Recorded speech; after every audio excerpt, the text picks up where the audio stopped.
I asked her about the wedding thinking it was still somewhere ahead, and she looked at me with a soft, heavy expression before she said we got married yesterday, and the words hit me like a cold wave because they carried a truth I was not prepared to hear, and suddenly everything around me felt distant, as if the world slowed down while my mind tried to catch up with what she just said, and I stood there feeling this strange mix of shock, confusion, and a deep, quiet hurt because something so important, something that should have been shared with the family, had already happened without a single moment for me to be part of it, and she kept talking with a gentle voice saying everything happened quickly, and they did not want to wait any longer, and I could see in her eyes that she was not trying to hide anything, she was simply telling me the truth, yet that truth created a heavy ache inside me because I kept wondering if I had failed somewhere or if I had said something that made them feel they needed to do it alone, and I wanted to feel anger, but there was no anger, just a slow, deep sadness that settled in my chest because it felt like a doorway had closed before I even reached it, and she said she hoped I would understand, and she said they did not mean to hurt me, and even though her voice was honest and soft, the words still felt sharp because they carried a moment I could never get back, and I stood there trying to keep myself steady, trying to accept the reality that had already happened, and I forced a small smile even though inside it felt like something was slipping away, and I kept thinking how life can change with one sentence, how one moment can rewrite everything you expected, and I realized I had to breathe through the sting and find a way to support them even if I felt left behind, because their happiness was real, and even if the news cut deeper than I was ready for, I knew I had to hold myself together and try to understand that sometimes the people you love move forward faster then you can follow, and you are left standing in the quiet trying to adjust your heart before the moment drifts too far to reach again. I kept standing there long after her words settled inside me, trying to understand how something so big could happen without a single sign, and every thought inside my mind felt heavy and slow, as if my heart was trying to make sense of a story that had already reached its ending before I even knew it had begun. And she kept watching me with a kind, worried look, as if she could see the weight of everything pressing on me, and I wanted to tell her that I was fine, that I was happy for them, that it did not hurt, but the truth stayed stuck in my throat because the reality was that I felt like I had been pushed out of a moment that every parent waits for, and I kept thinking about how many days I spent imagining the celebration, the laughter, the family coming together, the pictures, the memories, the small moments that make a wedding feel like a shared chapter, and realizing that all of that was gone felt like someone quietly erased a part of my heart without asking for permission, and the more I tried to steady myself, the more I felt the softness in her voice turn into a reminder that life does not pause for anyone, and that sometimes people make choices they think are best even if others are not ready for them, and I wanted to hold on to something, anything that made the pain smaller, but every heartbeat felt heavier because I kept hearing her words again and again. We got married yesterday, and those words wrapped themselves around me like a truth I could not escape, and I felt this loneliness slowly growing inside me, not because they were wrong, but because I never got to stand there with them and say, I am here, I support you, I am proud of you, and I knew that no matter how strong I tried to be, there would always be a quiet shadow in my heart connected to this moment. And slowly I nodded, slowly I tried to breathe, slowly I tried to accept that everything had already changed, and I whispered that I was happy for them even though my voice felt thin and fragile, and she smiled softly with relief, not knowing how much I was fighting inside to keep myself together, because sometimes love means accepting the hurt silently and choosing to stay even when you feel left behind. That night, when I finally went back home, the silence felt different, as if the walls themselves could sense that something had shifted inside me, and I walked through each room feeling this strange emptiness growing with every step, because all the small moments I had imagined for their wedding day kept replaying in my mind like unfinished scenes that would never happen now. And I sat down in the dark without turning on the lights, letting the quiet wrap around me while my heart kept returning to her words again and again, and I kept wondering if there had been hints, signs, anything at all that could have prepared me, yet all I found was this heavy space inside my chest where disappointment and love were tangled together in a way that made it hard to breathe. And I thought about how parents spend years dreaming about milestones, thinking they will be part of them, thinking they will stand there watching their children step into new chapters with pride, but sometimes life folds itself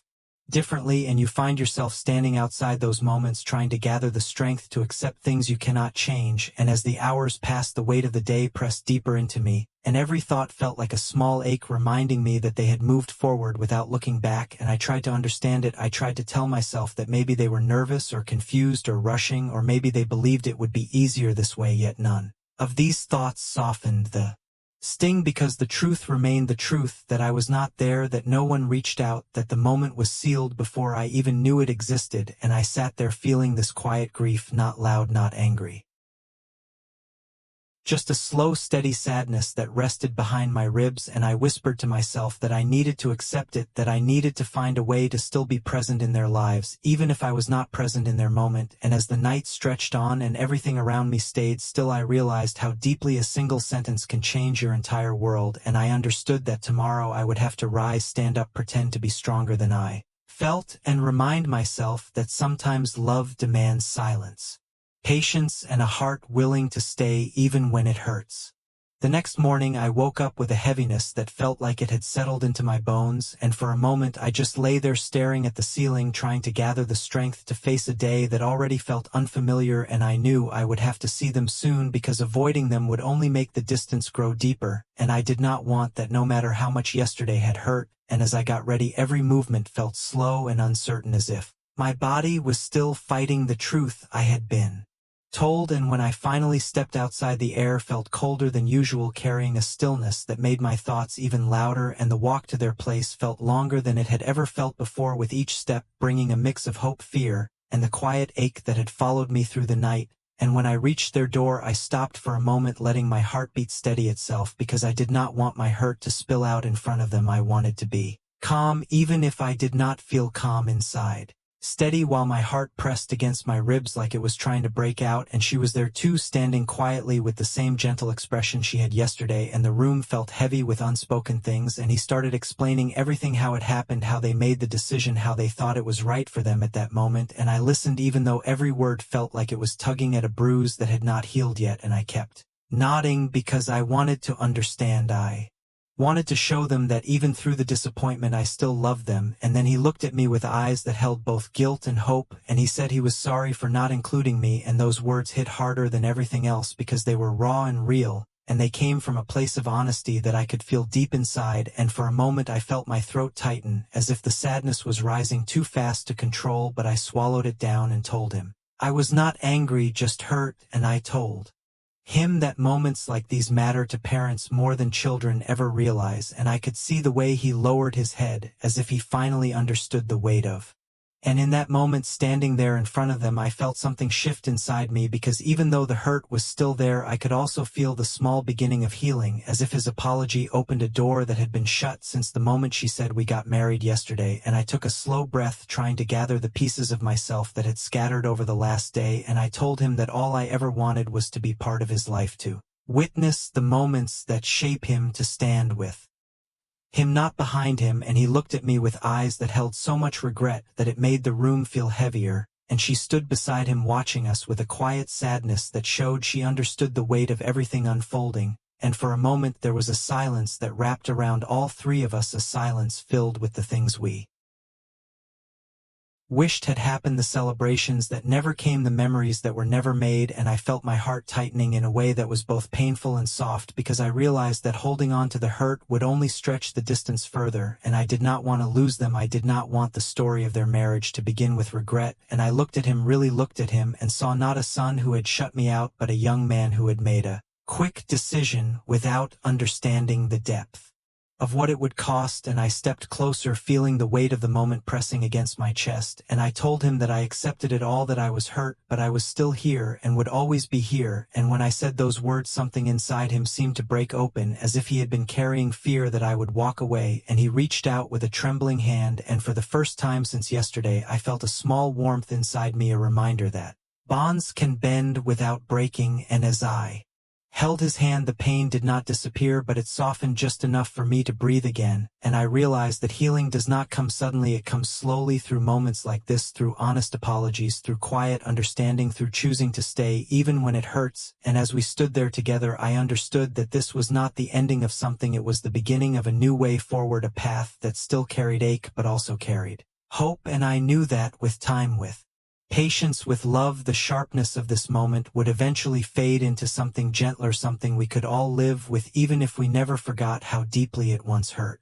And later, when I finally left their home, I walked slowly down the quiet street, feeling the weight inside me settling into a different shape, not as sharp as before, but still present, like a bruise that reminds you something happened, and the air felt cool against my face while my thoughts moved in long, heavy waves, because even though we had talked, and even though he had apologized, there was still this echo inside me of everything that was lost, and I kept thinking about how moments that should have been filled with joy can turn into lessons that remind you how complicated love can be. And as I reached the corner of the street, I paused for a moment, looking back at the place where my son now lived with the woman he chose, and I felt this mix of pride and pain twisting together, because I was happy he had found someone he wanted to build his life with, yet I was hurting from the way I learned about it, and I continued walking, letting the rhythm of my steps carry me forward while my heart tried to settle itself after the storm of the last day. And when I reached home again, the silence greeted me just like before, but this time it felt different, softer, not as heavy, as if some of the darkness from yesterday had lifted just enough for light to find a small place to enter. And I sat down alone in that quiet room, thinking about how relationships are held together not by perfect moments, but by the difficult ones, by the ones that test your strength and measure your love. And I realized that even though I had been hurt, I had also taken a step toward healing by choosing to stay instead of pulling away, and I let myself breathe for a long moment, feeling the ache slowly stretching across my chest, but also feeling a warmth that had not been there before, a warmth born from understanding, acceptance, and the simple truth that family does not break from one painful moment, it grows through it. And as I sat there letting the day settle inside me, I understood that this would not be the last time life surprised me or hurt me or tested me, but I also knew that I had the strength to carry it and to keep moving forward even when the path felt heavy and uncertain. The days that followed blurred together in a strange mix of normal routines and constant internal replay of everything that had happened, because every time I closed my eyes, I saw her face and his face and heard the words, "We got married yesterday," and it was impossible not to feel the weight of being left outside a moment that should have been shared with the people who love you most. And I found myself walking through the house, noticing the empty spaces, imagining what it would have been like if I had been there, if I had known, if I could have been part of it, and the memories I had held onto in my mind of weddings from the past and the celebrations I had pictured for him collided with this sudden reality, and I realized that life does not wait for your understanding or your readiness. It moves forward in ways that can feel cruel even when they are not meant to be, and every sound I heard in the house echoed in my chest, making me feel both restless and exhausted. And I started to notice the smallest things, the way the sunlight hit the kitchen counter, reminding me of a photo I never got to take, the smell of morning coffee that I used to imagine sharing with him. On that day, the quiet hum of the refrigerator that suddenly seemed louder in the emptiness, and I began to understand that grief for lost moments is not loud or dramatic, it is quiet. It is a slow creeping ache that follows you into ordinary days, making them feel different in a way that only the heart understands. And I caught myself thinking about their smiles, the way he had looked at her, and the way she had tried to soften the blow of the news with her gentle tone, and I felt a strange mixture of anger and love, of sadness and pride, because despite everything they were happy and they had made a choice, and even if I had not been part of that choice, I could not deny that it was theirs to make, and it was hard to accept that the people you love sometimes have to move forward without you. And I spent hours wandering through the quiet of the house, trying to make sense of what I was feeling, trying to give names to emotions that refused to be simple, because it was not just disappointment or hurt. Was a whole tangled mess of longing for moments I would never have, the pain of exclusion, and yet the stubborn thread of love that refused to break even when it was stretched thin. And I began to realize that these days of processing would stretch longer than I expected, and that healing would not come in a single conversation or a single visit. It would come slowly through many small steps of letting go and holding on at the same time. And I thought about the ways I could reach out to him without overstepping, how I could show support without hiding my feelings, how I could stay present without being swallowed by sadness. And I started to plan in my mind small gestures, small moments where I could be part of their lives without disrupting the fragile balance they had created. And every plan brought a small flicker of hope into the darkness, because even though the hurt was still there, the possibility of connection had not been lost. And I imagined afternoons spent together, quiet conversations Over tea, small smiles shared across a table, laughing at stories that only we would understand, and I realized that life moves forward in its own way, and that sometimes the best thing you can do is be patient, be steady, and wait for the right moments to step in. And when I lay down at night in the quiet of my own room, I let the tears come freely, not out of weakness but out of release, because holding everything inside only makes the ache heavier. And I thought about the way love stretches across distance and hurt, and how even when people disappoint or leave you out of important moments, the bond does not disappear, it simply changes shape. And in that stillness I felt the smallest beginning of acceptance forming, like a fragile thread weaving through the sadness, and I whispered to myself that this was okay, that it was normal, that life often moves faster than our hearts can follow, and that the people we love are allowed to make choices even when those choices sting. And I realized that being part of their lives did not mean I had to experience every moment. It meant that I had to be present in the ways I could, and that this was enough for now. And I let the night stretch over me, feeling the weight of yesterday loosen slightly as I imagined the days to come filled with small reconciliations, small steps toward understanding. And even if the path ahead was uncertain, I knew I would walk it, because love requires patience and strength and the quiet courage to stay even when the heart feels heavy. And as I drifted toward sleep, I felt the first gentle flicker of hope that even after the shock and the hurt, we could all find our place again in a story that had begun too quickly but was far from over. The following days moved in a strange rhythm that felt both slow and relentless, because every time I tried to go about my usual routines, my mind wandered back to that moment when she said we got married yesterday, and I could feel the sharp sting of exclusion pressing into my chest as I tried to balance the love I felt for them with the confusion and hurt that would not release me. And I began to notice everything around me in a new light, noticing the empty spaces in the home, imagining the laughter that could have been, the conversations that would have been, the pictures that would have been taken. And I realized how much life is made of these small moments, and how their absence can weigh on you heavier than the big events themselves. And I spent hours staring out of the windows, thinking about how choices are made, sometimes quickly, sometimes recklessly, and how even when people mean well, they can hurt others without intending to. And I kept replaying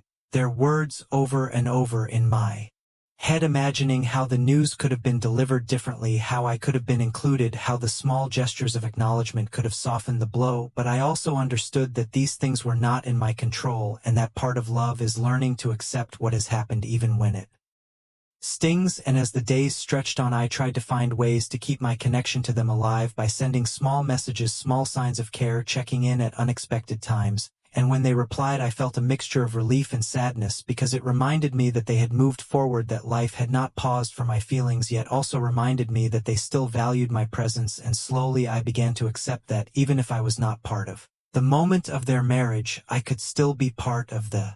life they were building. And the thought brought a strange mix of peace and longing, and I found myself thinking back to my own youth, imagining what it must have felt like to make such a decision in the moment, to follow a heart that moves faster than the mind. And I began to forgive them, and even forgive myself, for the moments of judgment or disappointment that had quietly risen inside me, because I realized that love is not a static thing, it is a living, breathing thing that stretches across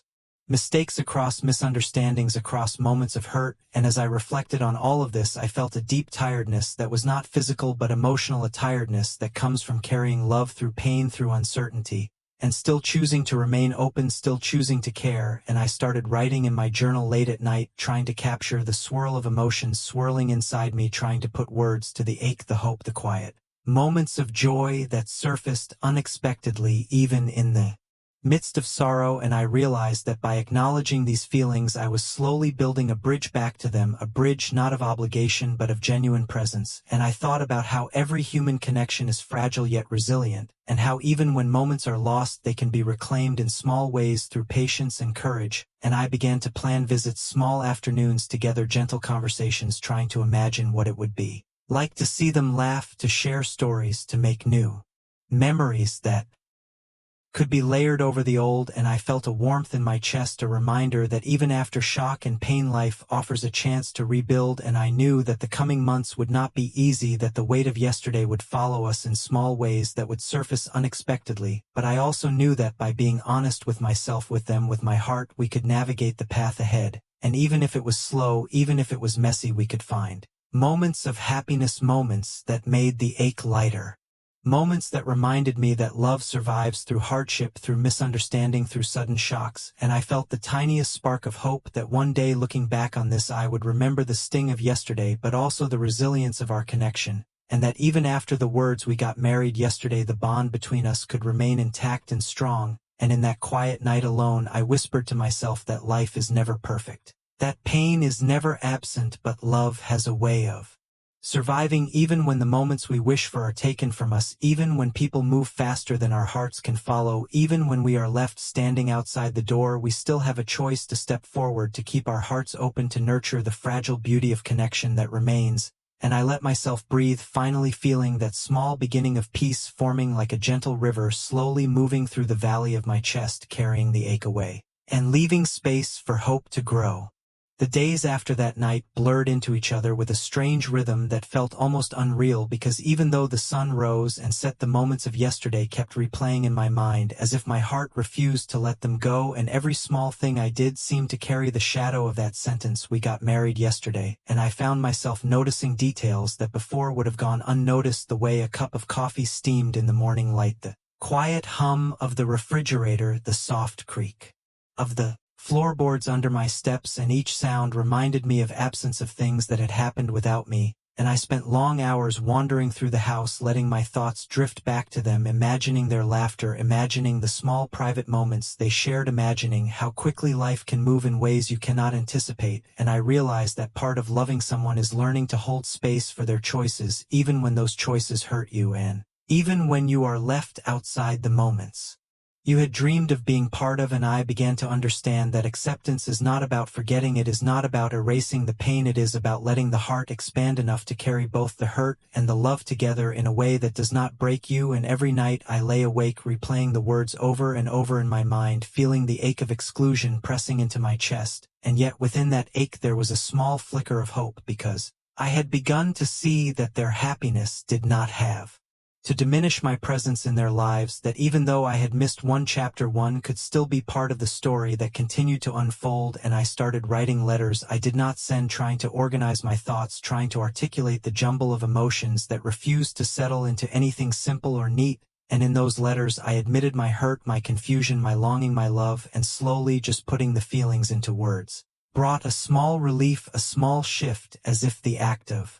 acknowledgement itself began to heal the raw edges of yesterday. And I began to plan visits in my mind, thinking about small gestures I could make to connect without overwhelming them, small opportunities to witness their happiness. And even though the memories of being left out were still fresh, I felt a sense of determination that I would show up, not because I had to, but because love requires courage and patience and understanding. And I began to see that life is never perfectly fair, that pain and joy are